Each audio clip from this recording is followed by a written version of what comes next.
everybody. Welcome back to Unapologetically Woman. This year we're celebrating phenomenal women all across Kentucky who make no apologies for their perspectives or the impact that they're making in the community. Today we're celebrating Tia Edwards.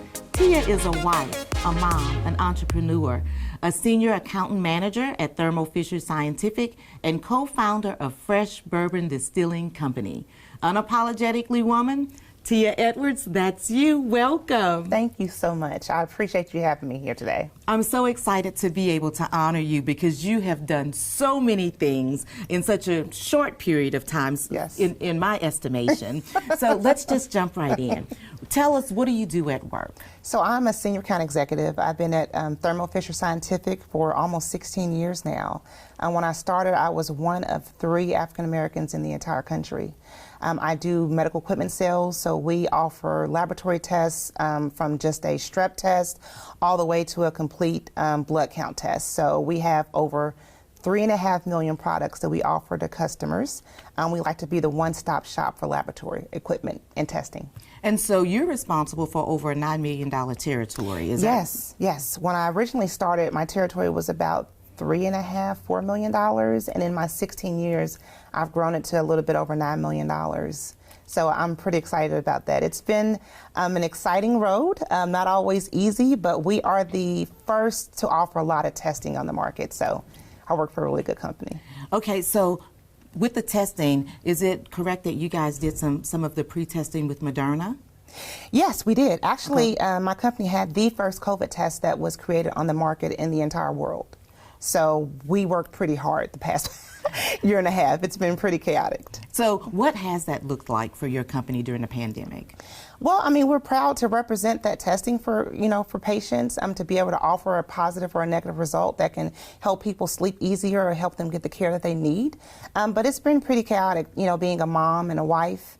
And starting a new business as well. Mm-hmm. It's been pretty difficult, but it's a good chaos. It's a good chaos. Yes. And so speaking of good chaos, you said you're a mom. You have 3 kids. Yes. Mm-hmm. Yes. What's that? How I see your daughter, and she seems like she is full of energy. That's just to say a little bit about her. She is 9, going on 29, as we call it. Her name is Kaden. She believes she is a singer, a dancer, an actress.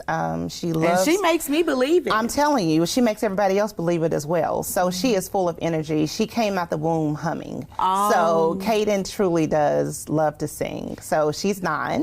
And then I have 2 other kids that my husband had from a previous marriage. They are 24 and 26. Mm-hmm. And so my daughter thinks that she's the same age as my other daughter because she's like, hey, she's my sister, so I'm supposed to be able to do the same things as she does. So it's pretty interesting in our home when everybody's home. Oh, that's a big gap. And I would assume that maybe your younger daughter might look to the older ones as being kind of in charge too. Maybe to settle some disputes between? No. No? She doesn't look to anybody else in charge. Oh, she knows. She pretty much thinks she is the same age. Yes. Mm-hmm. She's very mindful that they are older, and she definitely looks up to them. She wants to do what her sissy does, and she also likes to spend a lot of time with her brother, whom actually picks her up on Sundays to go have ice cream, which is him and her. Yes. So they spend a lot of time with her, even though our older daughter is in Chicago. So she went to college there on a full ride track scholarship, which we're very proud of. But, she's far, but not too far. They FaceTime, when she comes home, we spend time together. So, we're very proud of all 3 of them. Well, and technology can keep you close now. It does. It keeps you very close. But, I mean, nothing's like touching each other, feeling that presence. Mm-hmm. But, yeah, technology helps a bit. So with all of that, you decided we're going to open a new business.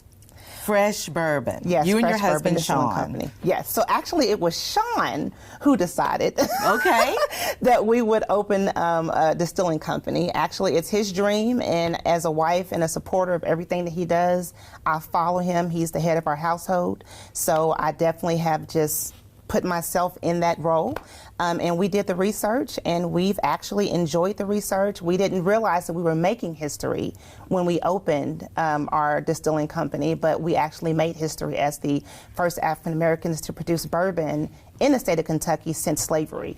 So we're very proud of that. We were actually recognized by the Kentucky State Senate for doing just that. I saw that. Yes, yes. I was cheering. Yes. Look, I was like, yes, yes, yes, yes. Very excited about that, you know, and it's been an interesting road, but I will say the support that we have received in the state of Kentucky and outside the state of Kentucky has been tremendous. I mean, not only opening a bourbon company, but actually creating our own flavor profile. So we want people to understand this is not a repackage. This is not, you know, a larger company that we went and we said, hey, we want to make a bourbon, put our label on it. We created our own mash bill, which is very important for people to understand. And it's a very unique mash bill, not like anything on the market. Okay, it's tell truly us a about fresh that. experience. So we put something in our bourbon called honey malt, which offers a totally different taste than what you taste. It's not heavy on rye. A lot of bourbons are heavy on rye.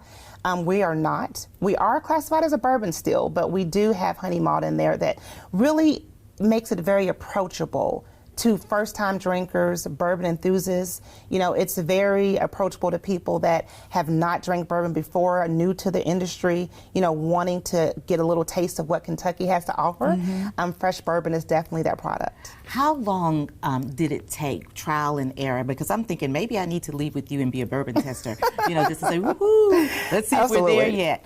But how long did it take to get that right flavor for you guys? You know, my husband always says we hit home runs. You know, we did a tasting, of course. We did a lot of tastings. Our meetings are a lot of fun. But the tastings, you know, really helped us create that mash bill that we wanted. We tasted other bourbons on the market, you know, and I am a person that I like a bourbon cocktail, but I don't want it to get lost in the cocktail. So I don't want a lot of juice. You know, I want to taste the bourbon that I'm drinking. And for that reason, our bourbon is 95 proof. But in doing that, we were able to create a profile the first time that we were like, wow, this is it. This is what we want to bring to the market. And we just aged it, you know, and involved a lot of people that are in the bourbon industry. You know, you are only as good as the counsel that you can receive. And we received great counsel. We've been so blessed with our team.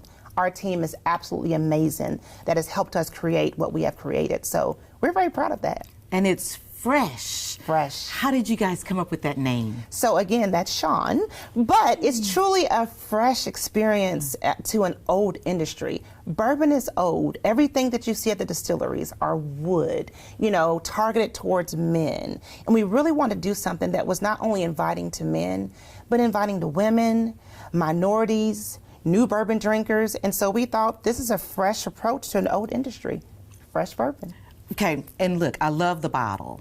I love the bottle. Yes. My husband gets upset with me because he was like, you want to drink based on if you like the bottle or not. Absolutely, yes. why not? Yes, I'm like, yes, that bottle is cute. Yes, How did you guys decide to come up with that?